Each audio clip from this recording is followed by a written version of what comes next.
Same. My internet just dropped out pre-show, so this is a good sign. Starting hot. We've had a good weekend though, boys, haven't we? We've had a ripping day, and we're going to finish this weekend off. Easy day. Do I have time to go to the toilet?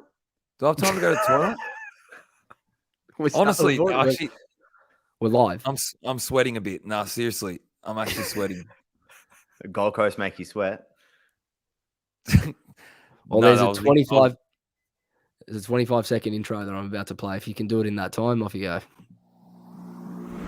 1, 2, 3, 4. I'll give no credit to this side ever. I'll give no respect to this side. John O'Barook, honorary Blues brother, Will Hayes. Yes. Mr. Paul Sebastiani, welcome back to the show, mate. This one game is a build-up of, a year's worth of work. What did you think of his performance? And I gave my opinion. It's an opinion-based podcast, fair enough.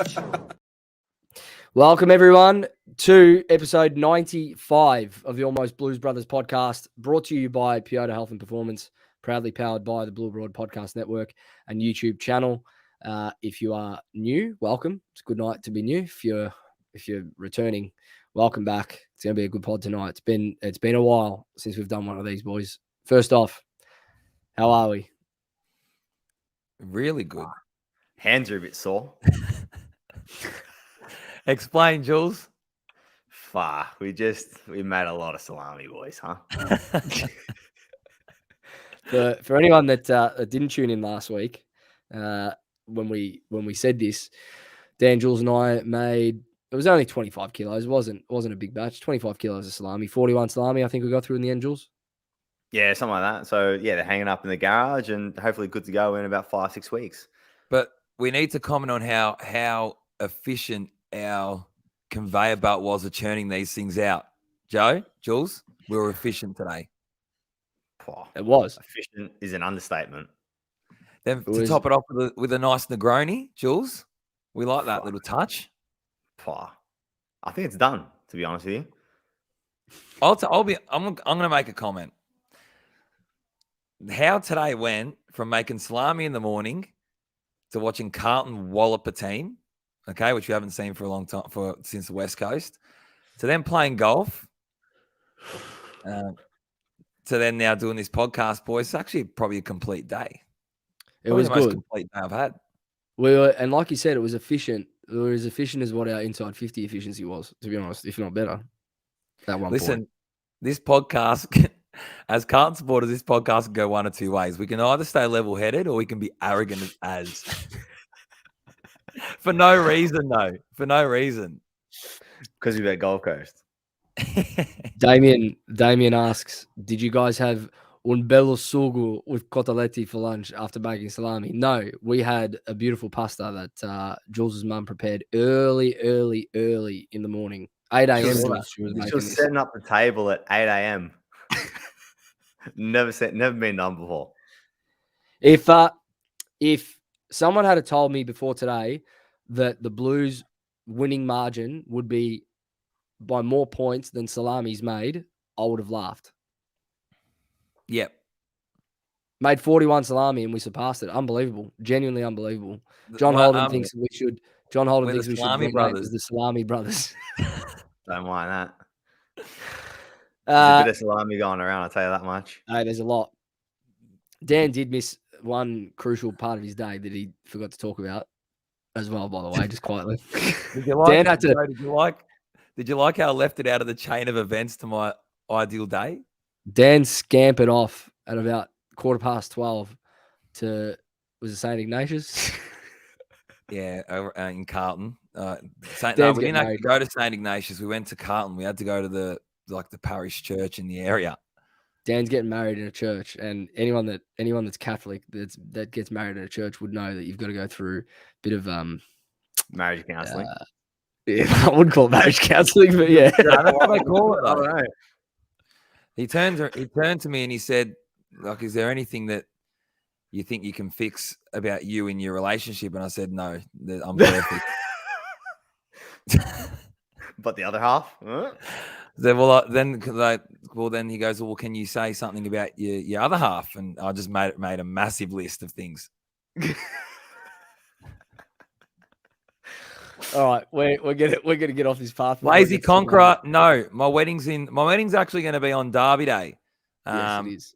I've already got it. I'm a big punter, as you know. I actually love horse racing, and I've actually told Jules and Joe that what I'm going to do is when I'm up there on the altar and I'm saying my vows, I'm going to be doing like race 3, number 7 with my eyes and bet like that.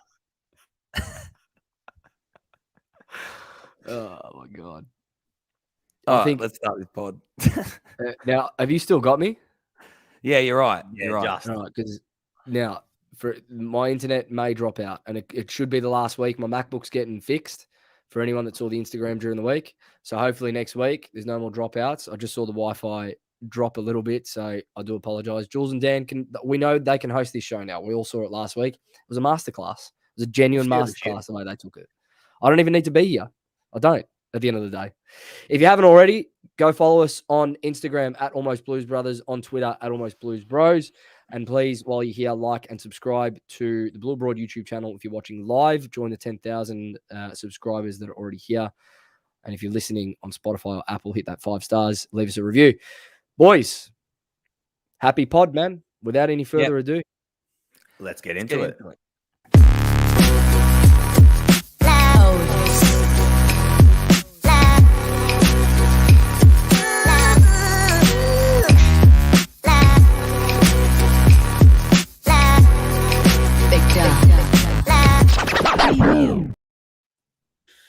Yep.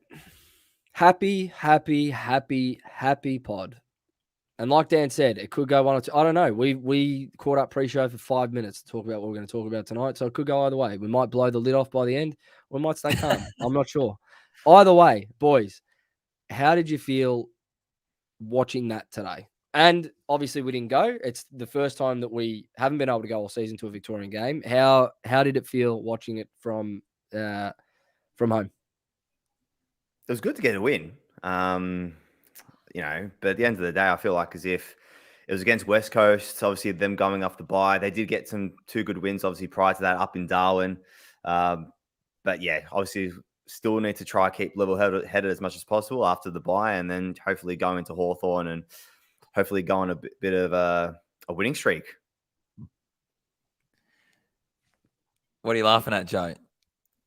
Jimmy Laser, this was brought to my attention during the week, just off topic a little bit. Jimmy Laser saw Dan walking in Docklands with dumbbells over his shoulders and no top on, apparently. Jimmy, the thing about that comment is I'm disappointed you didn't help me out with the dumbbells. Yeah, that's also true. Actually, that's very true. I would have liked some help, but that's all right. Let's move on. I don't think I have my top off though. That's a bit weird. Dan, how did you feel watching the game? Were you, I don't know, it was kind of weird, right? Were you excited? Well, prior. No, watching it unfold. First quarter, I thought, oh no, here we go again in the first quarter, personally. But then obviously we came out second quarter and onwards, and I just thought, whoa, like where was this? Yeah, I thought, where was this all season? Well, that was more towards what we were used to seeing us blow a team out in a quarter of footy, but convincingly as well, and get back to our, winning the stoppage and winning the clearance and being clinical in front of goal. We talk about scoreboard pressure every week, but bloody hell, look at the difference that it makes for our side. Like you talk about teams being a confidence side and players being confidence players. Well, Carlton Football Club's that, because you put 3-4 goals on the board and they look like I'm not going to say a premiership team, but look like a top 8 side now. We did. We look like a top 8 side again, and we buried teams that realistically should be under us. But I'm still staying. People were messaging me after the game, and I just said, I'm just still not convinced. And I said it to you boys as well, personally, just because I think this year's really broken me, but a lot more promising in terms of what we delivered. I like the fact that I think I've never seen us play on more than what we did today. We moved the ball. Yeah. We took the game on. That's what I like to see. Sincotta had this passage of play where ran through the corridor. Instead of maybe stopping and propping, he's actually just taken 2 players on. He dished the ball out to someone, and we got a shot on goal. And it was the difference, So I really like to see that. I like to see Doc off the half back again. Like, just how many times do we need to say, just play him off half back? It's more damaging there. Sardi was in his groove early, which you can see the freedom. If we give Sard the freedom to be able to do so, then he can just do what he wants. I think he was going to 88%. He was like nearly close to the leading disposal getter. But it's the clinical, it's being clinical in front of goal, boys, for me, that was the main thing that just separated us from them. Like, really, how many weeks do we talk about, Joe? You messaged me and we're saying this time last week we'll 4 goals 6 or 2 goals 10 or whatever it was, and now we'll 10 goals 2. So massive. Yeah. The big thing in the first quarter was we obviously weren't the dominant in terms of center clearances and whatnot, but the pressure was still there. So I feel like as if it's sort of allowed us to stay in the game to some extent. And then from the second quarter onwards, but particularly in the second quarter, obviously getting the center clearance domination back, it sort of reminded me of the first half of last year. This is a really good comment from John Holden, actually. Cunningham and Fogarty were a welcoming presence. You could tell they hadn't played all year because they didn't have that defeated mentality. And it's true. This is why rewarding good form in the twos is good to see, and to have a healthy list is because when you lose 7 straight, if you can't bring in personnel that haven't had a sniff, they're not going to try and lift the team. They're not going to try and do what we saw Fogg and Cunningham do at certain times today and take the game on, because they want to have an impact, right? If it's the same team rolling out every week that loses every week, it's a defeated mentality before they can get out there. It's a really, really good comment. I actually like that.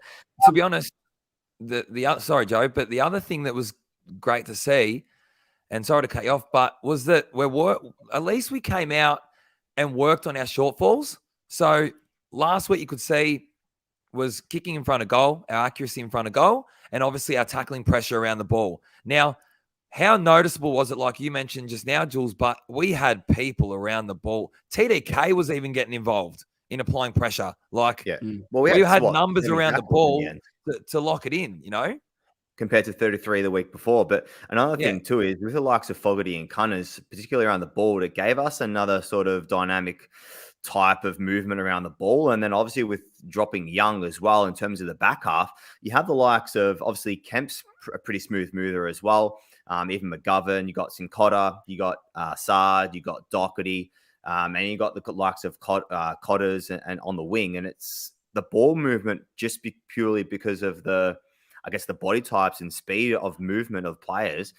It helps so much. And then you got the likes of Martin inside the forward 50 now, who, didn't have probably a lot of goal assists or didn't even hit the scoreboard. But at the end of the day, you can just see he has that class and composure and finding targets inside forward 50, and he's got that connection between that midfield and forward 50 as well, which helps in abundance. Yeah, but it's. Can I just say something? All the names that we've just said, like I've just listened to all the names you've listed: Kemp, Martin, Cunningham, Fogarty, Sincotta. Like, we're not talking about this. This is what we haven't spoken about every other week. Is these bottom 6 or mid 6 players like that haven't stepped up? These guys have been in and out of the side all year, really. Those 5 players we've just listed, right? And they're the one. Even Jordan Boyd, right? He's only just come back into the side. So I thought he was brilliant with the 11 touches that he had. It felt like he had more than 11. When I looked at the stat sheet, I couldn't believe it. But it's those types of players that need to step up, and they stepped up today. Like, they had impact. Yeah. Sure, Cripps kicked 3. Chera had his 27. Walsh was clean. Doherty had 30 odd. Harry kicked 2 or 3, whatever it was. Charlie kicked a couple. I get it. Like, those top 6, they dominated as well. But the first 5 players we've spoken about here, they're not superstars. They're not world beaters. They're just role players. Cottrell's another one, kicked 2. Like, these guys just came in, played the role that we've been asking them to play a role for all year for the first time for a blistering second quarter, which we haven't seen for a year since the Sydney game. We just haven't. We had 9 players that had more than 18 touches or more. 9 players. There you go. So it just goes to show in terms of the even contribution. Obviously, the top 5 players were Doc, Walsh, Chera, Kenny, and Cripps.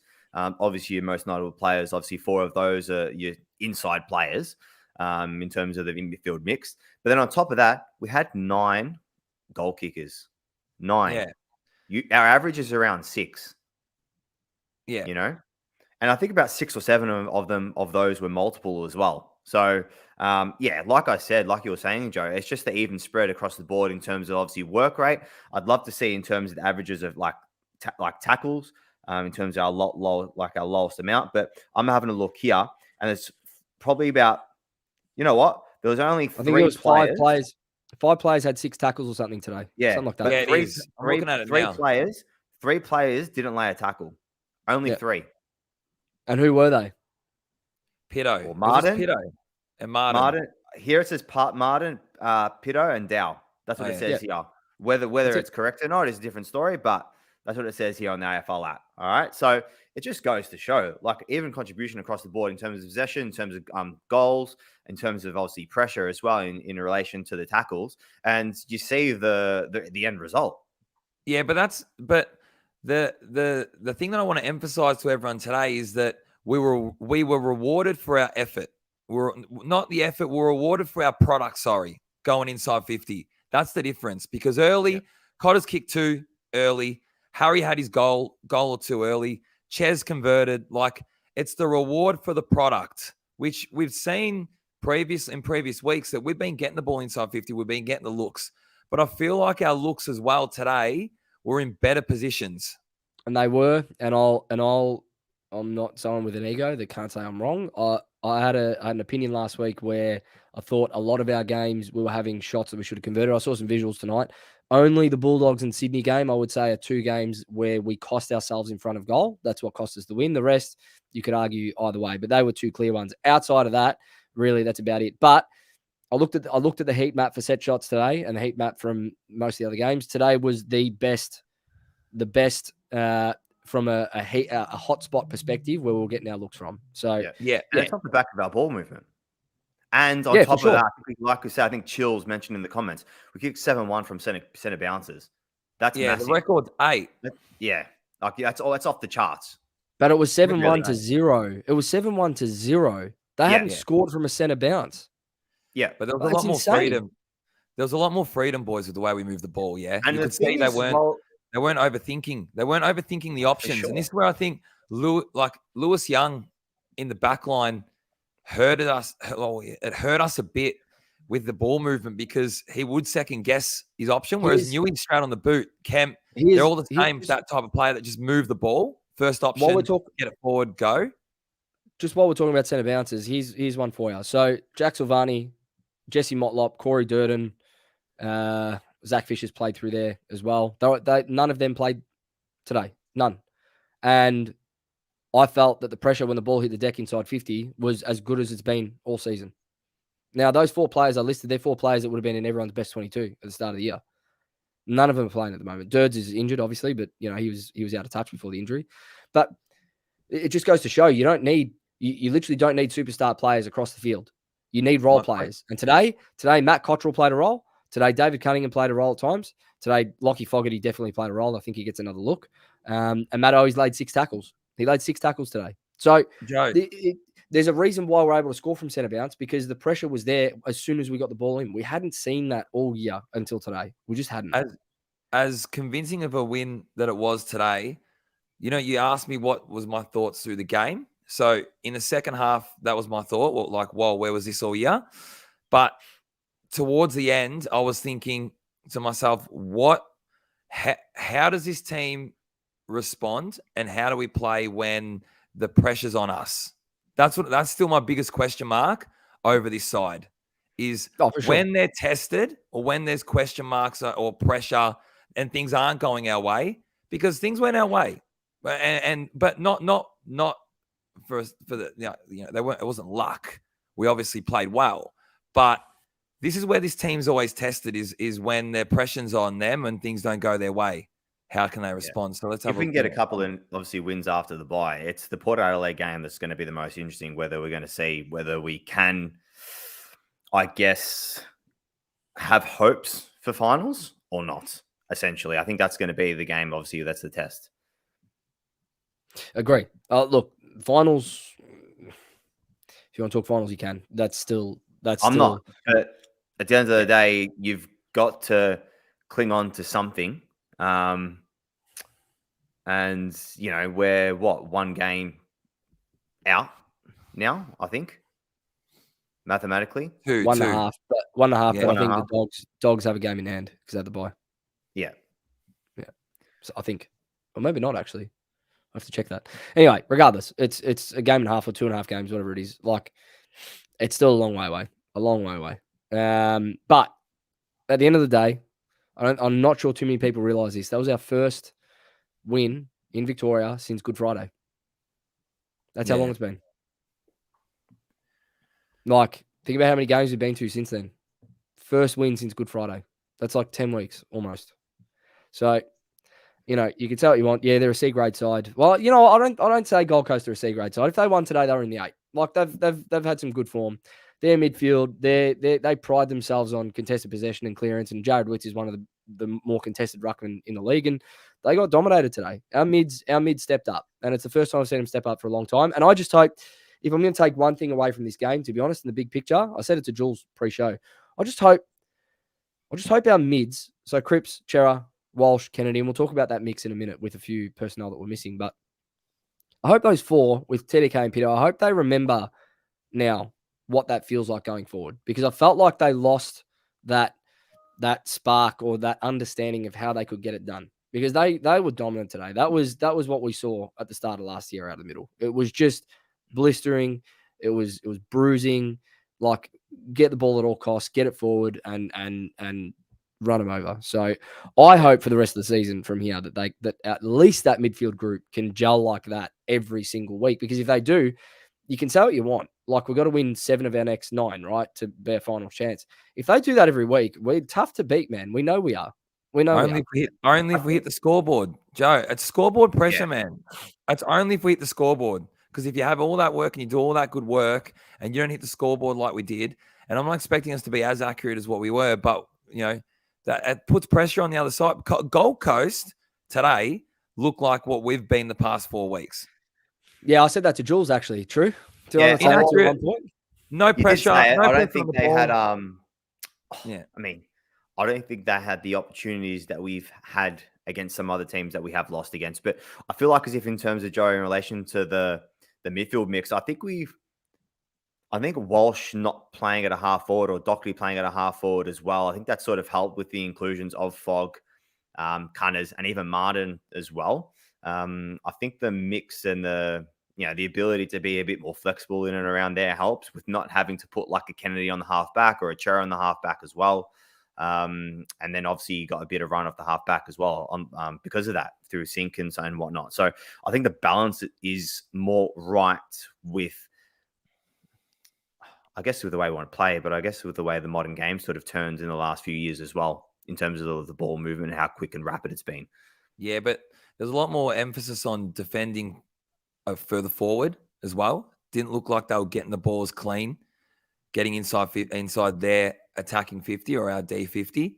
Yeah, but that's probably, for me, having to think about it now with the likes of, if you do have like a Hewitt or a Ed Kerner, for example, through the midfield, we're able to have a higher press because of the leg speed that Cunners has, that Fogarty has, that Martin has, that Walsh has through the midfield. And then from there, we're able to turn the ball over a lot higher up the park. And then all of a sudden you're closer to goal. And hopefully the forwards have, obviously worked off their man on transition, or at least on defensive transition. And then you've got the free man inside forward 50, which happens on an odd occasion. Some occasions it didn't hit the target, but it did happen over the course of the game. So I think purely because of the leg speed and the additions that we did have, off the back of that, it's helped a lot. It goes to show what having Cunningham and Martin in particular, who have missed a lot of footy, can do for the side. Cunner's only had 11 touches, and it's fun. The funny thing is, we had a big win, right? And I've seen the comments, and I've seen a few people on social saying how good was Cunningham. He was so clean. He went at 45%. He wasn't clean. He was scrappy. He only had 11 touches or something, and he went at 45%. I think he only had 3 score involvements potentially in a game where we had 30-something shots on goal. So he actually wasn't clean, but it's the perception that these players come in, they have a massive impact because we've won. If that was a loss, Cunningham would stand out. He would stand out as a detractor. He wouldn't stand out as a contributor. So the thing is, you got to take into consideration too is the stuff that those players that have been working on in the VFL, in terms of off the ball type stuff, in terms of their positioning as well. So, and I know that Voss in his press conference actually did mention that with the likes of Fogarty and Cunners in terms of their work rate off the ball that was able to enable other players to get off the chain and whatnot as well. So it definitely helps. Yeah, I was just saying, like, it's amazing what a win, like what the perception, what a win does for your perception of certain performances, right? Because I'm telling you, if that was a loss, Cunningham would have stood out as someone that maybe we'd be sitting here going, he's not ready, brought him in too early. Yeah. You know what I mean? I get what you mean. But because it's a win, like all of these cracks get papered over. And this is probably the perspective that we didn't have at the start of last year when we were winning all these games. We didn't see the deficiencies that were there. Do you know what I mean? But From that's what I'm certain trying to say players. to you. That's what I'm trying to say to you. I'm just saying it's a positive that it's a win because we're not having to talk about these things, and they're not going to have to talk about these things. It's a win. It's a positive. They go into training on Monday or whenever it is, and they go, boys, let's go into the bye, have our break. We found our mojo a little bit there. We'll tackle the Hawks after the break, and we'll tackle it in the same way, and we'll see where it can get us. And it's week to week. Yeah. But you still need to understand what position you're in, and the uphill battle that you do have. Do you know what I mean? And what you are going to face at the end of the day. One player I do want to speak about, we spoke about a little bit last week, was Jack Martin. I turned to Jules at one point when he hit that 40. He actually hit 2 45s to Chera, little inboard passes under pressure on the boundary. But it was after the first one, and both Jules and I went,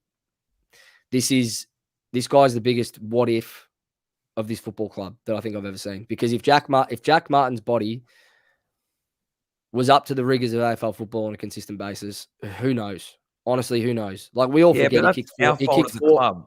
We all forget that he kicked 4 on debut. Like I remember that first game, and we're going, what a pickup! And he hasn't been able to string it together. Cunners is another one. Jules, man, they flashed up the stat around games played for. He's played 42 games. He got drafted when Harry and Charlie got drafted. Like the biggest what ifs about this club are what if their body could hold up? What if we develop them better? And Jack Martin at the moment, after the last 2 games, is just, I've just sat there stunned at what it could have been if he over the last few years, if he was fit and firing every week. But even like, you mentioned Charlie and Harry, like, Harry's only played his 100th game now. What is he, 26? Yeah.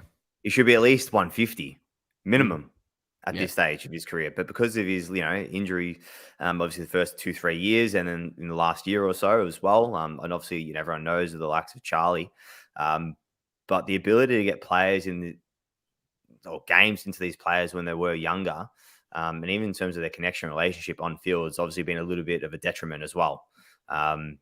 So, a lot of these players haven't played, even though obviously their age is a little bit older. They're obviously mid-20s. They haven't played a lot of games.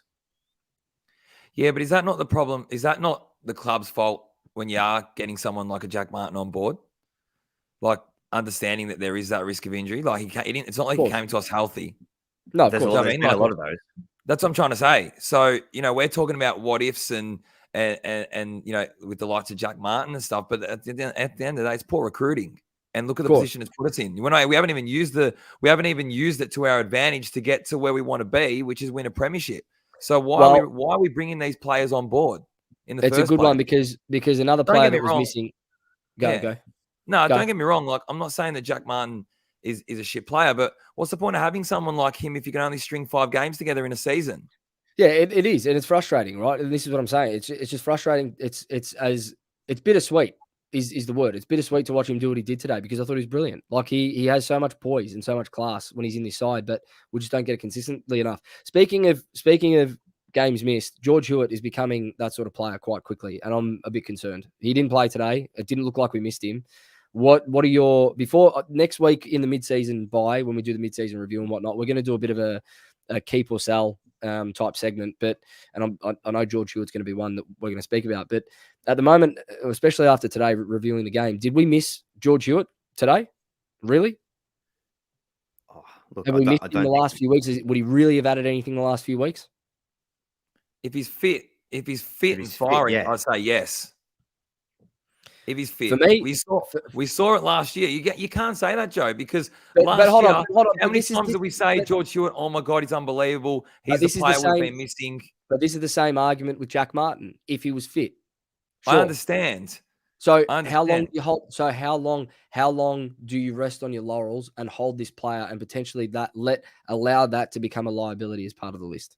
Well, that's right. Well, this is what I'm saying about the issues of the club is that we've recruited again another player with a history of he had back problems, didn't he? Didn't he have issues with his back prior He to did. coming to us?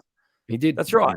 So that's another downfall of the club's recruiting is that we're getting these players that clubs necessarily don't want, or they know that aren't going to serve them, aren't going to be a long enough servant for the club to make an impact, and we take them on.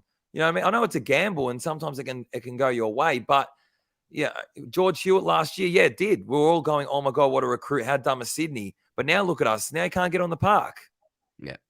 Yeah, but I think Hewitt, for example, before he did come to us, it wasn't like as if he didn't play 2 or 3 good seasons and on top of that have, 15, 20 plus games a season, which he did. Like he might have had back issues, but he definitely did play through it. If there was one. Yeah, but I think as well, and this comes down to the list management and that whole thing, is that I think we genuinely hammered him last year. With the demand on the amount of injuries we had and everything, like I think he probably played more than what he could have coped with last year. That's Think probably about true our too. list was depleted. Our list was depleted last year. And we've got a guy that's coming off a history of back injuries, and then we've probably given him a workload of a season that he probably wouldn't have been able to cope with either. And then this is the result. This is the result of that now.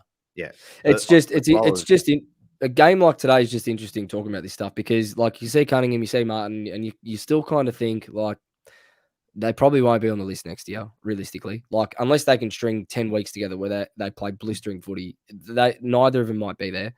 And you just look at this game; it's a 60-point win. They add something, they add a bit of spark, add something dynamic, and I just feel like in a year or two, we might look back and go, like, fuck, maybe we had the list. Maybe we had the players. They just weren't capable. Body, mind, whatever it is. Like I'm already trying to place myself 2 or 3 years ahead and looking back at this game and we're doing this and we go, remember that Gold Coast game when we had all these players and it was just a little bit of insight into what could have been. Do you know what I mean? Like it was one of those moments for me today. It felt a little bit surreal watching it. Yeah. I mean, there's a few that we haven't even mentioned, like Williams. You got Govan. You've got Marchbank as well. Yeah, he was playing today, but obviously in terms of last he was much better. He was better though. Oh, he was much better. Today. Yeah, he definitely was. Who has been good as well the last few? To be honest, been probably not too bad. Probably due to his high expectations or high expectations that people have is Wiedering. I feel like as if he's sort of coming to his own again the last few weeks as well. To be fair, he's probably kept his opponent or direct opponent quiet for most of the season. But it's just been his foot skills that sort of let him down and sort of cost us some goals. But again, today, back to his best and intercepting a lot as well. I think, boys, and this is just taking it back to the game quickly, that Sard made a good comment at half time saying that we brought things back to basics. And how many times have we been saying we just need to simplify what we're doing? Because it just seemed as though they looked disjointed and confused. How many times they did not look confused with the ball today? No. Or in the way we set up behind the ball. Systems were good. So hopefully we've been crying out for that to maybe that's the way they've simplified the game plan to now make it all click. And yeah, it's we spoke about the centre bounces, and that was one aspect that we looked really good. But our scores from turnovers today were fantastic, and I thought our transition game was fantastic. We spoke a little bit about the backline mix earlier. Lewis Young was an omission, not for the first time this year, and the backline was quite small compared to what we're probably used to. Kemp, I think, Jules, when you talk about Wiedering, I feel like he's looked better. I think Wieders has looked best when he stood next to Kemp rather than Young, to be fair, for most of the season when Kemp's been inside. Now this isn't a dig at Lewis Young at all, but he's been out of form. Everyone can see it. Probably rightly omitted. I don't know what we do with Lewis Young from a list perspective. It's a tough one because he's only just come in, and we're really short on key defensive stock. But I think Wiedering stepped up in the absence of Young and with the inclusion of Kemp. McGovern stood taller. with Kemp there. Like Kemp, I keep looking at Kemp and go, this is the guy. This is the guy that's going to hold us in good stead. Like he just looks so composed, and he's one. You know, we talk about development every other week, boys. He's not one that we rushed into this side. He had 2, 3, 4 years of development at reserves level before he came in to make an impact. And he's taken it with both hands. And he doesn't look like he's going to go backwards. Like that's probably one that we might look at in a few years and go, we got that one right. Not like a Dow where we go, fuck, maybe we rushed him too quickly. Yeah, but I look at it as well that I think when I looked at the omissions for this week, I looked at someone like Sauce, you know, Youngie, and I thought the Voss and his assistants, they're making these calls off form. If you're playing shit, you get dropped, plain and simple. If you're not proving yourself in the twos, you stay in the twos. If you're not playing and performing at, you know, at senior level, then see you later, you know? So I think that's what we need to start seeing a lot more of that, because then that will drive the standards, yeah? Because people know that if they play well, they hold their spot. If you don't play well, you're on the chopping block. Doesn't matter who you are. You know, we're short. We're lacking in terms of you know, key defenders. We don't have many to choose from, and we drop young, and all of us would have gone. Yeah, it's interesting though, because we look better. We look better with 4 halfback flankers that were streaming off the half back line, and we didn't look like the back six was susceptible to getting 3 or 4 kicked on them at any stage. It was still very, very tight. Well, it was still very. That's what I'm trying to say. Start being ruthless in the sense that no one is safe. Doesn't matter who you are. No one is safe, and then that will drive the standards of the whole playing group. Doesn't matter when you're dominating, well, not dominating possessions, but when you're, you know, overshadowing the opponent in possessions, and you got 70 tackles in a game, it sort of puts pressure on the opposition, obviously, in terms of their ball movement and their inside 50. So then you sort of allow a third defender to come over as well to spoil and get an intercept marked and so on, and put pressure and put body on the opposition as well. So, you know, there's a lot that you can do, even if you are undermanned in defense, to be able to actually prevent the other team from getting a mark inside forward 50. So, and I think that's what we're seeing. And with obviously the leg speed, it helps to be able to do that. So, Jordan, just speaking of leg speed and ball use, Jordan Boyd is honestly, he's a ripper. Honestly, he's a ripper. Like, he had 11 touches today, but I feel like in that second quarter, it felt like he had all 11 in that second quarter alone. He was blistering at times, and the way that it's the penetration off his kick, it's his ability to take the game on and just take that kick and not care and move on to the next one. Like, I got to be honest, Jordan Boyd, the three of us, when he played, I think he played in a practice game when we first brought him on, and all three of us said we never want to see this guy on the park, because if he's playing, then there's something wrong. We did, and we got it wrong. Yeah, I think all of us got it wrong, because he has honestly been a blessing in that back line. When, you know, I think with Williams missing the season, that could have been a gaping hole if Boyd didn't step up, and he has. And I feel like he's seriously cemented a spot in this side going forward, even for next year. Yeah, for me, he definitely flies under the radar. Oh yeah, for sure. Of opposition teams. We would be remiss if we didn't talk about where to from here, and we're going to talk about this a little bit more next week in the mid-season review. But what does this mean? Because like we're 5-1-8. We're, you know, like we said, 2 games out of the 8, whatever it is, likely not playing final. So with 9 games to go, where does it leave us? And, you know, you can say what you want. If we play that sort of footy out of the middle, we know that we can take it to anyone. I think we're all very apprehensive to say that we can do that week in, week out. But boys, if it was, and it's likely not, and I'm not going to blow the lid off this, but if today was the kickstarter that midfield group needed, do you think that there's belief that they can win their next 9? Like, fuck it, let's just say do you think there's any belief there from this group that if they play the way they did today, that they can win their next 9?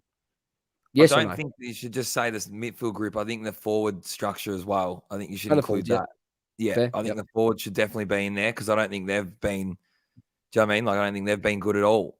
Probably apart from Charlie.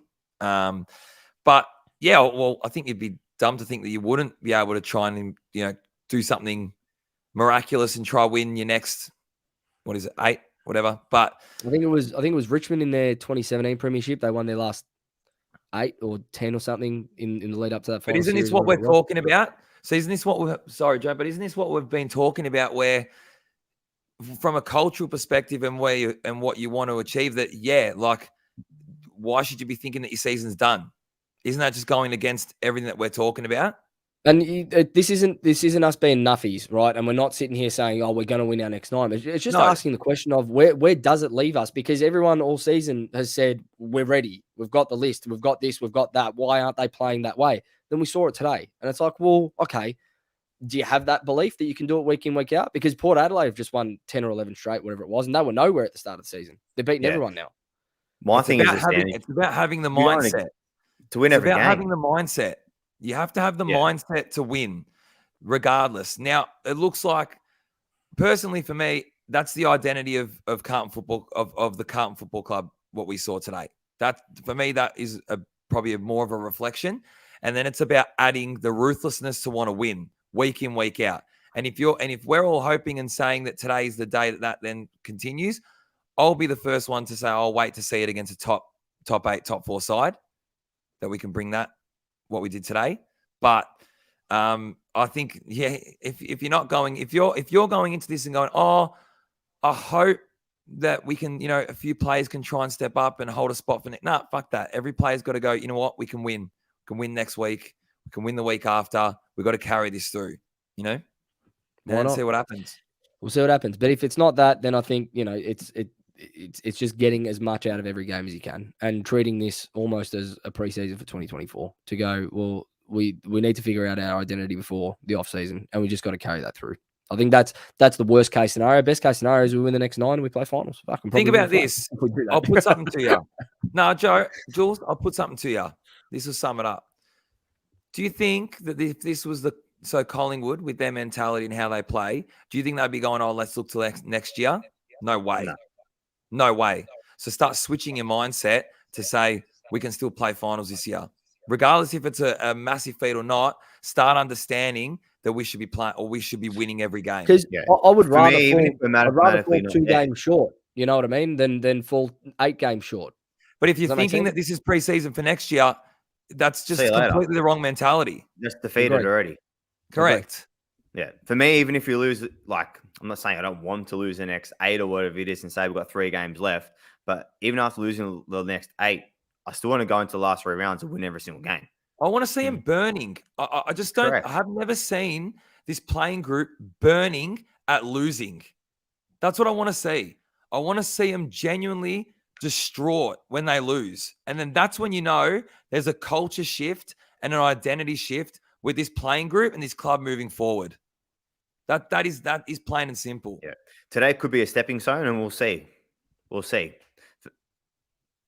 what the side's going to do over the next 5, 6, 7, 8 weeks. That's it. Yeah. All right, we're gonna go into some Blues Qs. I think we've done this to death. We'll go into some Blues Qs and we'll do our votes, and then that's it for today. And we'll preview the mid-season show next week. There's been a couple of questions about next week's show, but this is the time. If I've seen in the chat, yes, we do read the chat, but we do read the live chat. There's a guy Gary's been hammering it. Gary's been hammering it today. We do. This is your time. If you want to ask us a question, ask us a question. We'll try and get to it.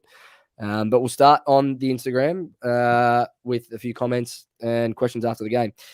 Had this question and comment a lot today, boys, from M Diet. Said, can you make salami every week? No. I think people are attributing this win to us not going today.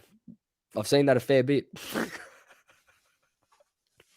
don't know. We'll see. Maybe I'll test it against the Hawks. I'd love to go. I want to be back for the Hawks game, but wouldn't be a nice little test if you're superstitious. Jimmy Gregg says, I'm lining. If it means we win a premiership, I won't go. Yeah. Jimmy Gregg. Well, how's this? Jules' wedding's in September next year, and me and Jules have already made the comment that we're going to be in Spain for his wedding in September. I bet you that's the year we win the flag, and it's the only flag we'll ever see in our lifetimes. No bullshit. I'll say that now, and I'll put that out there. Jimmy Gregg. Yep. There'll be some Jack Grealish celebrations at Jules' wedding in Spain, I think. Jimmy Gregg says, fuck it. I'm lining up at Ticket Tech for a grand final ticket. See, this is what I mean. Some people are just... Yeah. Too much. Yappa93. David Cunningham, all class. Again, I said you went at 45%. This is this is just the perception after a win. Everyone's happy, everyone's rosy. He wasn't that great, but I hope he does keep coming into it. Bridgerera, who's done the calcs on how we can still finish in the 8. We've just spoken about that. Sam Hopkins, where's that been for the past 8 weeks? Tend to agree. Sosbras, best backline balance all year. 3 talls and plenty of run from the halfback flankers.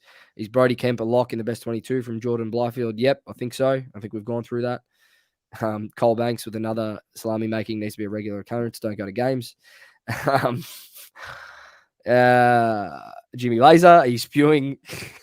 Are you spewing you didn't go today? How much salami would you have given up to see a win? I really don't care. It's a mid-season win against Gold Coast. We made 41 salami. It was beautiful. Read Gary's one here. Gary's written 1,000 comments, poor bloke. Sorry, Gary. I am going to get to you. All right. Is anyone going to mention about how the side was better when Lewis Young isn't in the side and Jesse Motlop and James Austin Ed Curnow? They're not good enough. I think we spoke about Lewis Young. Jesse Motlop for sure. Like he I feel like needed a spell. I even said to you at one point, Jules, how much better that forward line pressure looked without him there. He hasn't been at his best. And I think he's one that needs to go back and develop in the 2s. I'm not saying that Jesse Motlop's a spud. I just think we rushed him in like we have with a lot of our young recruits, and he's got a lot of work to do. Yeah, I feel the same way. You've seen what's happened obviously with Dow, obviously the last half of the season, and then even Binns, look what he's doing in the VFL, and he still hasn't even gotten a sniff as well. So, I think on the weekend, I think he had like 27, 28 touches as well, and he's working his way potentially into the 22 as well. The Booze Hound with a $2 donation. Thank you, mate. It's un-Australian to book a wedding in September. Yeah, but it's very Carlton-like to book a wedding in September. So I think that's fair from Jules. This one from Mars, from the Jumper Punch. He's in Italy at the moment. So it's nice that he's using his Italian vacation to watch us. Thanks, Mars. I hope you're having a good time. I hope you're having a ripper. It's not a question. Don't get sucked into the fake facade. This is nourishment to appease the fans. What do we make of Mackay's comments during the week about providing a safe environment? I don't really want to comment on that. I mean, we've commented on what players have said in the media all year. I've actually switched off from a lot of the media, to be honest. Yeah, same. But in terms of fake facade and nourishment, yeah, I get that too. Like, and this is where, which way do you go? What side of the fence do you want to sit on? Do you want to sit on the side of the fence of the season's done, who gives a shit? Or is it, a bit of positivity and try to get yourself up every week to get there and get around them? I don't know. I'm still at a loss in terms of where to go from here, to be honest myself, but it was at least nice to see him get a win today. I think that's all that needs to be said. All right. Anthony Joannides also asked, and there's a couple of others that asked us too. Can I buy salami? A few others said we should auction one off for the pod. If you want one, it's fine. Might be covered in mold, and if you're happy with that, no problem. But we don't know how it's going to turn out. Now, votes, and then we're pretty much done for the night. It's a quick one because there's no preview. We've got the bye next week, so we don't have to go into any of that. Livy, I do want to apologize to Livy. I couldn't get the Livy's clip done. She was very happy after the game this week. I couldn't get it done because I don't have the editing capability this week, but Livy will be back next week. Boys, votes. Who wants to take it? We had the same. George? I can't remember what it was. Was it trying to think off the top of my head. What was it? Kent 1? Kent 1, yep. Cripps 2, Chera 3. There you go. Yeah. So, I mean, Kemp, obviously, he's been good for the last few weeks. It's been, working himself into it. Obviously, foot skills good. Gives us a bit of a dash for the half back. A lot in set marks and very good one-on-one. Then you got Cripps, 27 and 3 goals. I think, obviously, back to his best today. And even the spread, I think we spoke about it as well across the midfield, which was good. And then Chera just keeps growing in leaps and bounds, boys. And he kicked a couple as well, which was good. Hit the scoreboard. So I love his defensive tenacity as well, but always good with ball in hand. And he's strong. He's just gotten really, really strong around the core. He can stand up in tackles and he just takes tackles very easily now. So obviously he's good in space. He's good at finding space, but then even in the contest, he's a ripper. So he's going to be a very, very good player for a very long time for the Carlton Football Club. That's for sure.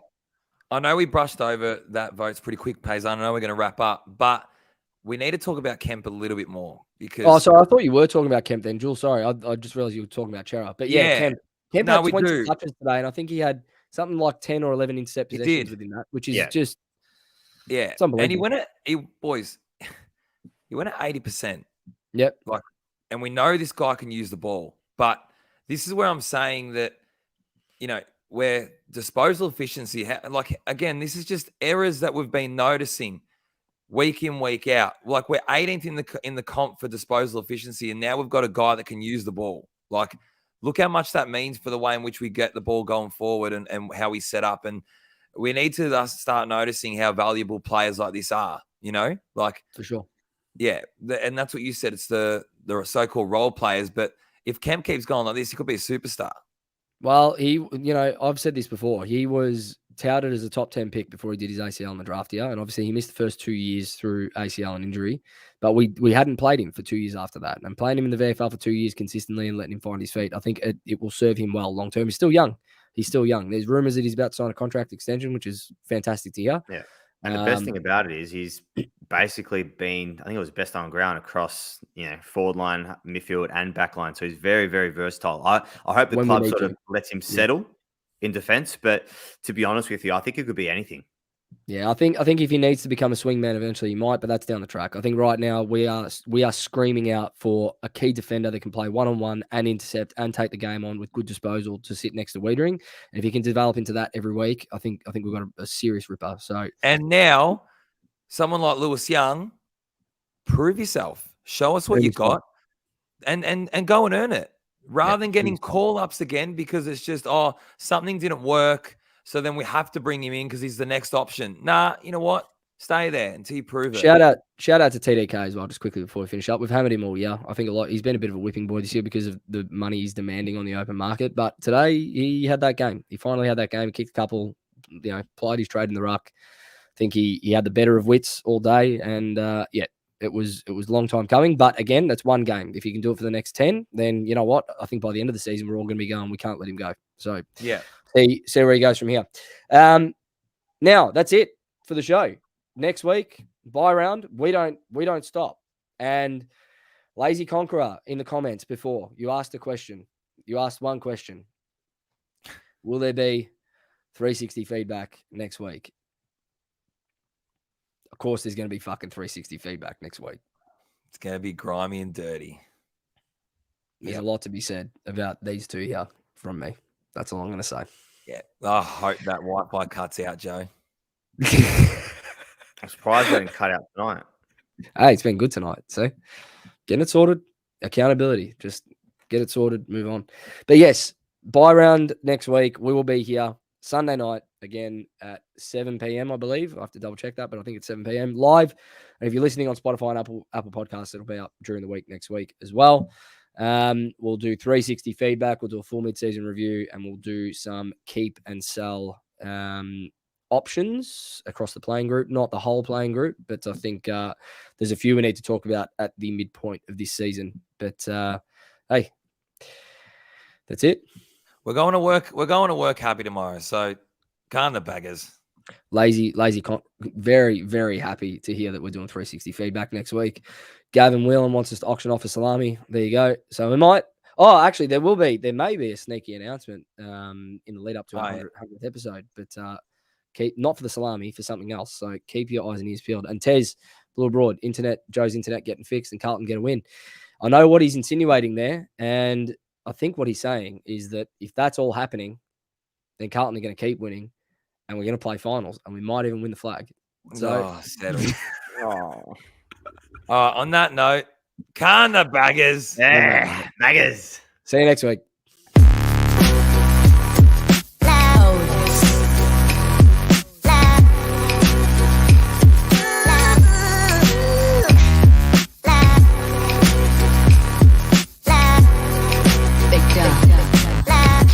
Midfield.